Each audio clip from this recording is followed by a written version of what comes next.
എൻ്റെ എല്ലാ പ്രിയ കൂട്ടുകാർക്കും ഡോഗ് സ്റ്റാർ ലേണിൻ്റെ മിഷൻ LDC 2024 സ്വാഗതം. നമ്മളിന്ന് ഇവിടെ ഇന്ത്യൻ ഭൂമിശാസ്ത്രത്തിലെ ചില പ്രീവിയസ് ചോദ്യങ്ങളോട് വന്നിരിക്കുകയാണ്. അതിൻ്റെ അനുബന്ധ കാര്യങ്ങൾ നമ്മളുടെ ഡിസ്കസ് ചെയ്ത് പോവുകയാണ്. അപ്പോൾ ഏവരും നല്ല പോലെ ക്ലാസ് ശ്രദ്ധിക്കുക.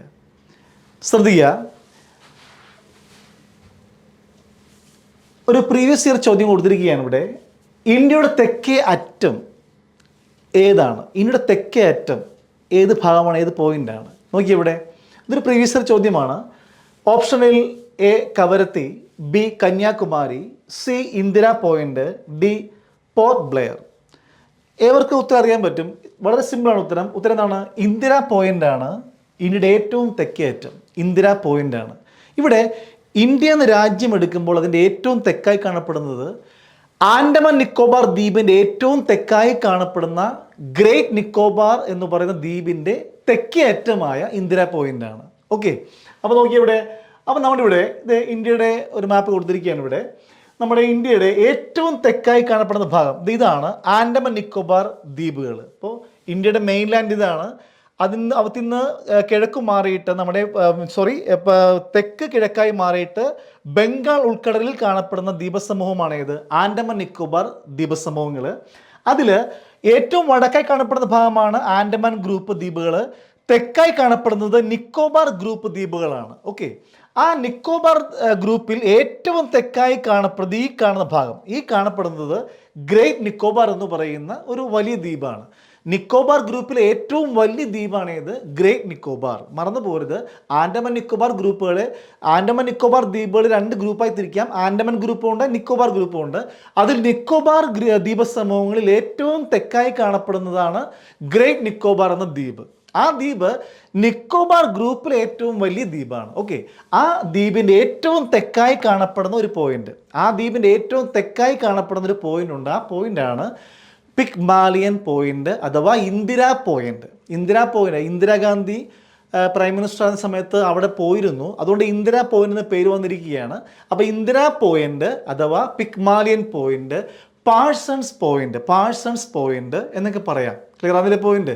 അപ്പോൾ ഗ്രേറ്റ് നിക്കോബാർ ദ്വീപിൻ്റെ ഏറ്റവും തെക്കേറ്റമാണ് ആ പോയിന്റ്. വ്യക്തമാകുന്നില്ലേ പോയിന്റ്?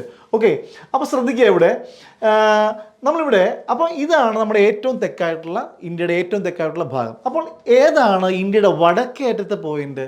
അവിടെ അത് ഈ കാണുന്ന പോയിന്റാണ് ഇന്ദിരാ കോൾ എന്ന് പറയുന്ന ഭാഗം. ഇന്ദിരാ കോൾ അത് ലഡാക്കിൻ്റെ ഭാഗമാണ്. ഈ കാണുന്ന പോയിന്റാണ് ഇന്ദിരാ കോൾ എന്ന ഭാഗം. ഇന്ദിരാ കോൾ.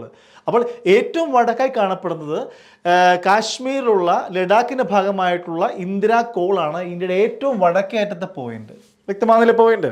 ഇനി ഇന്ത്യ എന്ന രാജ്യം അതിൻ്റെ ഏറ്റവും പടിഞ്ഞാറായി കാണപ്പെടുന്ന ഭാഗം ഗുജറാത്തിലെ ഗുഹാർ മോത്തി എന്ന് പറയുന്ന ഭാഗമാണ്. ഏറ്റവും പടിഞ്ഞാറായി കാണപ്പെടുന്ന ഭാഗം ഗുജറാത്തിൻ്റെ ഭാഗമാണ് ഗുഹാർ മോത്തി. അത് ഈ കാണുന്ന പോയിന്റാണ്.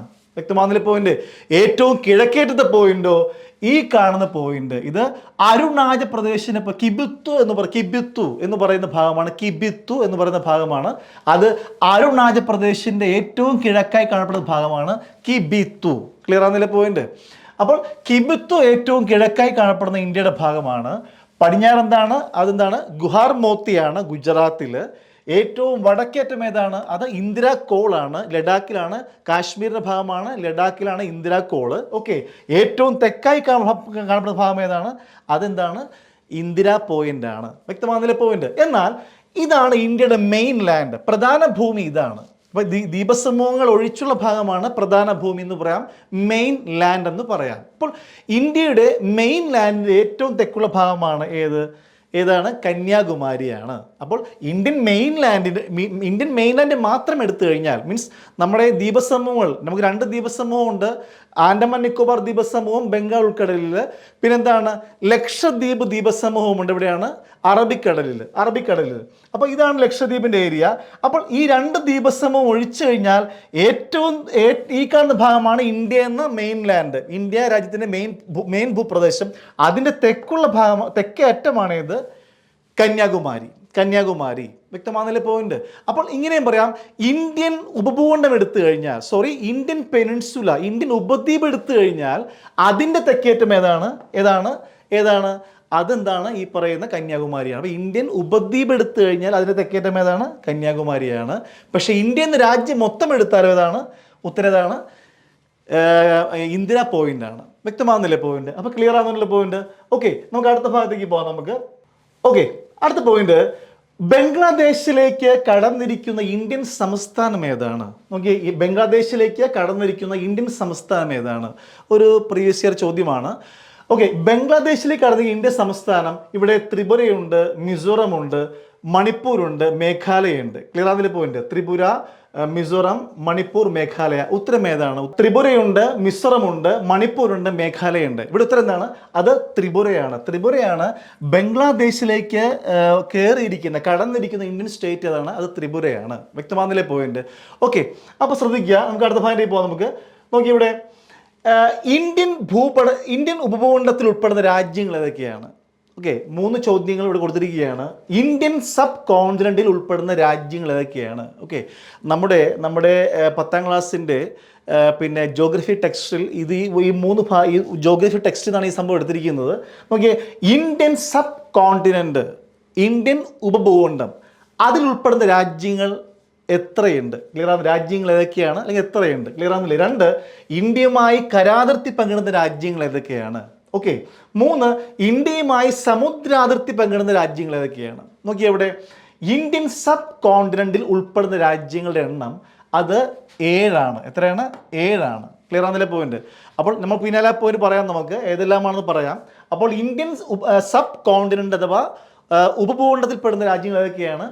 7 രാജ്യങ്ങളുണ്ട്. ക്ലിയർ ആകുന്നില്ലേ? 2, ഇന്ത്യയുമായി കരാതിർത്തി പങ്കിടുന്ന രാജ്യങ്ങൾ ഏതെല്ലാമാണ്? അതും എത്രയാണ്? 7 രാജ്യങ്ങളുണ്ട്. കരാതിർത്തി പങ്കിടുന്ന രാജ്യങ്ങൾ എത്രയാണ്? 7 എണ്ണമുണ്ട്. ഓക്കെ, എന്നാൽ ഇന്ത്യയുമായി സമുദ്രാതിർത്തി പങ്കിടുന്ന രാജ്യങ്ങൾ എത്രയുണ്ട്?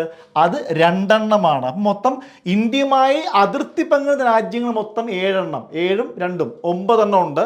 നോക്കിയേ, 9 രാജ്യങ്ങളുണ്ട്. എന്നാൽ കരാതിർത്തി എത്ര എണ്ണം? 7 രാജ്യങ്ങൾ.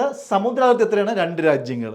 നമുക്ക് ഈ ഭാഗത്തേക്ക് നോക്കിയേ, ശ്രദ്ധിച്ചേ, ഇവിടെ നോക്കിയേ, ഇവിടെ ഓക്കെ, ഇവിടെ ഇന്ത്യയുടെ അതിർത്തി പങ്കിടുന്ന രാജ്യങ്ങൾ ഏതൊക്കെയാണ്? ശ്രദ്ധിച്ചേ, ഇവിടെ ഇന്ത്യയുടെ അതിർത്തി പങ്കിടുന്ന രാജ്യങ്ങൾ. നമുക്ക് ആദ്യം കരാതിർത്തി നോക്കാൻ വേണമെങ്കിൽ, 1 പാകിസ്ഥാനാണ്.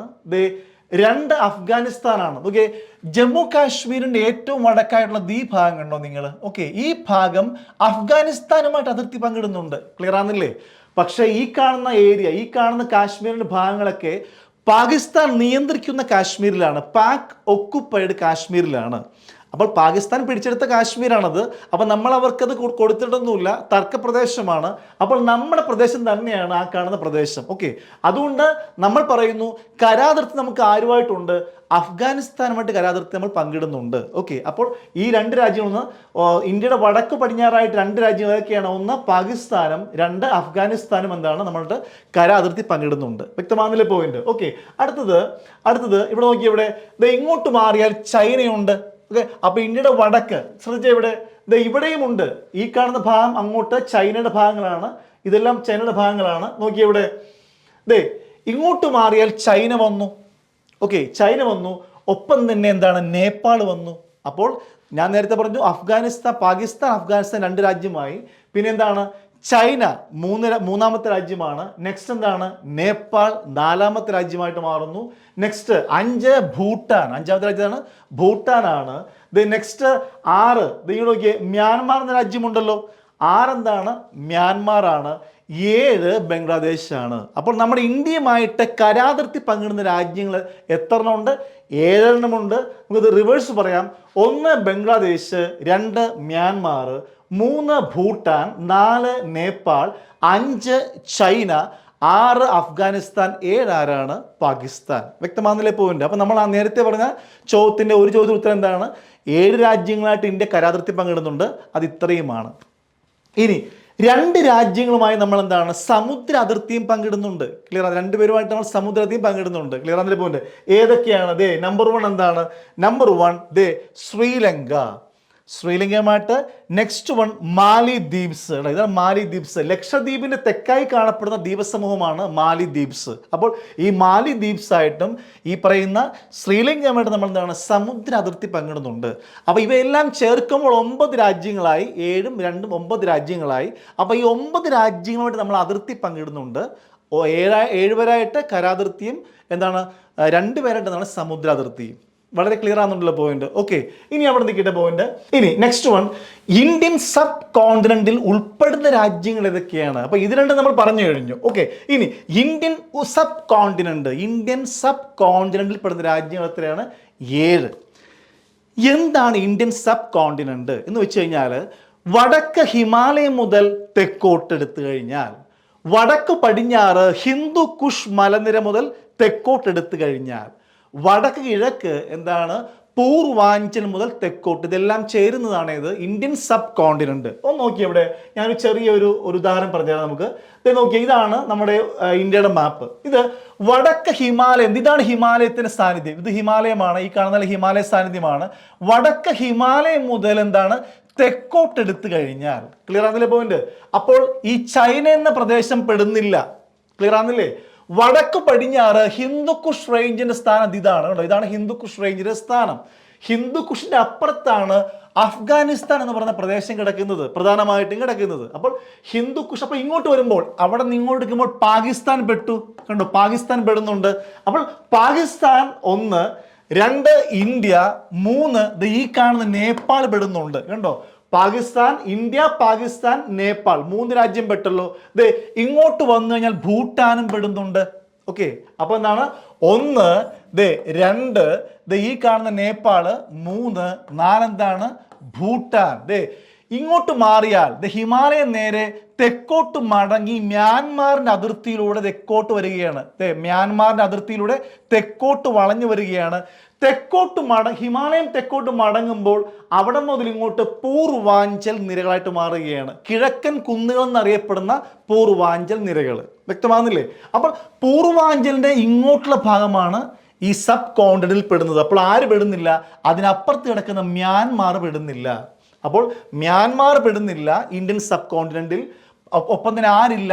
ചൈനയില്ല, അഫ്ഗാനിസ്ഥാനുമില്ല. ബാക്കി അതിൻ്റെ ഉള്ളിലെ രാജ്യങ്ങൾ പ്ലസ് ഏതൊക്കെയാണ്? ശ്രീലങ്കയും മാൽദ്വീപ്സും പെടുന്നുണ്ട്. അപ്പൊ നോക്കി, ഇവിടെ 1 ഇന്ത്യ, 2 പാകിസ്ഥാൻ, 3 നേപ്പാൾ, 4 ഭൂട്ടാൻ, 5 ആരാണ്? ബംഗ്ലാദേശ്, 6 ശ്രീലങ്ക, 7 മാൽദ്വീപ്സ്. അപ്പോൾ 7 രാജ്യങ്ങൾ ചേരുന്നതാണ് ഇന്ത്യൻ സബ് കോണ്ടിനെന്റ്.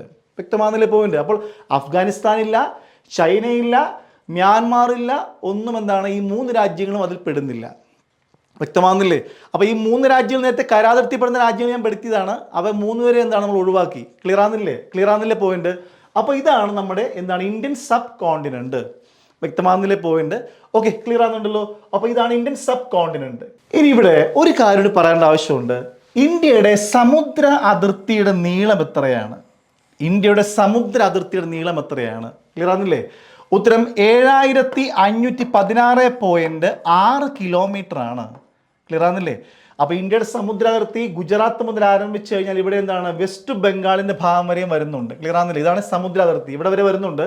അപ്പൊ ഇതിന് 7516.6 കിലോമീറ്റർ ആണ് ലെങ്ത്. ശ്രദ്ധിക്കുക, ഈ ലെങ്ത് എന്ന് പറയുമ്പോൾ നമ്മുടെ ഈ പറയുന്ന ആൻഡമാൻ നിക്കോബാറും അതുപോലെ തന്നെ ലക്ഷദ്വീപ് എല്ലാം ഉൾപ്പെടുന്ന സമുദ്ര അതിർത്തിയാണ് ഈ പറയുന്ന 7516.6. മറന്നു പോകരുത്.